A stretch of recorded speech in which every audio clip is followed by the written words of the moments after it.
അന്ന് ട്രാൻസ്പ്ലാന്റിനെ പറ്റി പറഞ്ഞപ്പോൾ വൈഫിനായിരുന്നു ഏറ്റവും കൂടുതൽ ടെൻഷൻ. അച്ഛൻ ഇപ്പം മുടി വന്നിട്ട് ഇപ്പം എങ്ങനെയുണ്ട് കാണാൻ? സൂപ്പർ ആക്കി.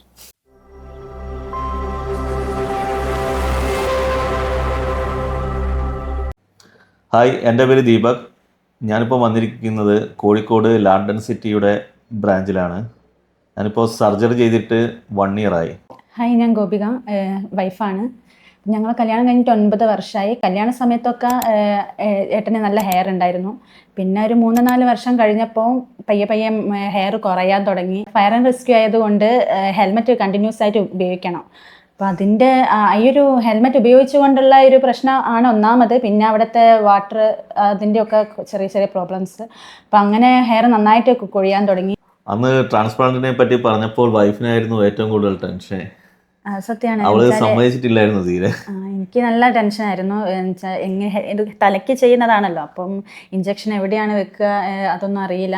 പിന്നെ എന്തെങ്കിലും സൈഡ് എഫക്ട് ഉണ്ടാകുമോ എന്നുള്ളൊക്കെ ടെൻഷൻ ഉണ്ടായിരുന്നു. പിന്നെ അന്ന് ഡോക്ടറായിട്ട് ഇവിടെ വന്ന് സംസാരിച്ചു. അന്നേരം അവൾക്ക് നല്ല കോൺഫിഡൻസ് കിട്ടി. അപ്പം ഒരു ഇന്റർവ്യൂ അറ്റൻഡ് ചെയ്യുകയാണെങ്കിലും ഈ ഹെയറിന്റെ ഒരു പ്രശ്നം അന്നപ്പോഴും പറയാറുണ്ടായിരുന്നു. ഇപ്പം കല്യാണ ഫംഗ്ഷനൊക്കെ ആകുമ്പോൾ ഞങ്ങൾ എന്താ പറയുക, ഫോട്ടോ ഒക്കെ എടുക്കുകയാണെങ്കിൽ ഏട്ടന് ചെറിയൊരു മടിയായിരുന്നു വരാൻ. ഞാനില്ല, എനിക്ക് എന്താ പറയുക, ഒരു കോൺഫിഡൻറ്റ് ഇല്ലാത്ത പോലെ ഒരു സംസാരമായിരുന്നു. ഇപ്പം അതൊക്കെ മാറിയില്ല ഏട്ടാ. ഇപ്പം നല്ല ആള് എന്താ പറയുക, ഫസ്റ്റിൽ തന്നെ തന്നെ ഫോട്ടോ എടുക്കാൻ വേഗം വരും. അതുകൊണ്ട് എനിക്കും സന്തോഷമാണ്, ഏട്ടനും സന്തോഷമാണ്. പിന്നീട് ഇപ്പം ഈ ഒരു റിസൾട്ട് 1 year കൊണ്ട് തന്നെ, 1 year അല്ല, എനിക്ക് തോന്നുന്നു 6 മാസത്തിനുള്ളിലും ചെറിയ ഗ്രോത്ത് ഹെയറിന് ഉണ്ടായിരുന്നു. അപ്പം തന്നെ ഞങ്ങൾക്കൊരു നല്ലൊരു സന്തോഷമായിരുന്നു. ഏട്ടൻ ട്രാൻസ്പ്ലാന്റിനെ പറ്റി പറഞ്ഞപ്പം തന്നെ ഞാൻ കുറേ വീഡിയോസും കാര്യങ്ങളൊക്കെ ഈ സോഷ്യൽ മീഡിയ വഴി ചെക്ക് ചെയ്തിരുന്നു. അങ്ങനെയാണ് ഈ ആക്ടർ സാജൻ സൂര്യയുടെ വീഡിയോസും കുറേ ഇതൊക്കെ കണ്ടു. അതിലാണ് കൂടുതൽ അറിഞ്ഞത് എങ്ങനെയാണ് ഈ സർജറിൻ്റെ കാര്യങ്ങളും പ്രൊസീജിയേഴ്സൊക്കെ. ആക്ടർ സാജൻ സൂര്യ തന്നെ കുറേ വിശദീകരിച്ച് പറഞ്ഞു തന്നിട്ടുണ്ട്. അപ്പോഴാണ് എനിക്ക് കുറച്ചുകൂടി കോൺഫിഡൻ്റ് ആയത്.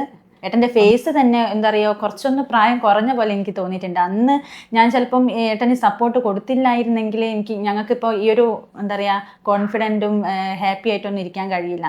ഈ ഒരു തീരുമാനം എടുത്തത് വളരെ നല്ലതാണ്. നിങ്ങൾ അതിപ്പം സാധാരണ വീട്ടുകാരൻ ചിന്തിക്കുകയെന്ന് വെച്ചാൽ തലയ്ക്ക് ചെയ്യുന്ന സർജറിയാണ്, അപ്പം എങ്ങനെയാണെന്നുള്ള കാര്യങ്ങളൊന്നും അറിയില്ല. ഇപ്പം എനിക്ക് പറയാനുള്ളത്, എന്തായാലും ഇതുപോലെ ഏട്ടനെ പോലെ കുറേ എന്താ പറയുക അനുഭവിച്ച ഹെയർ പോയതിൻ്റെ ഒരു ടെൻഷനുള്ള ഒരുപാട് ആൾക്കാരുണ്ടാവും പുറത്ത്.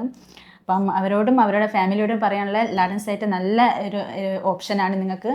പിന്നെ എന്തുകൊണ്ടും 1 year കൊണ്ട് എന്തായാലും റിസൾട്ട് കിട്ടും.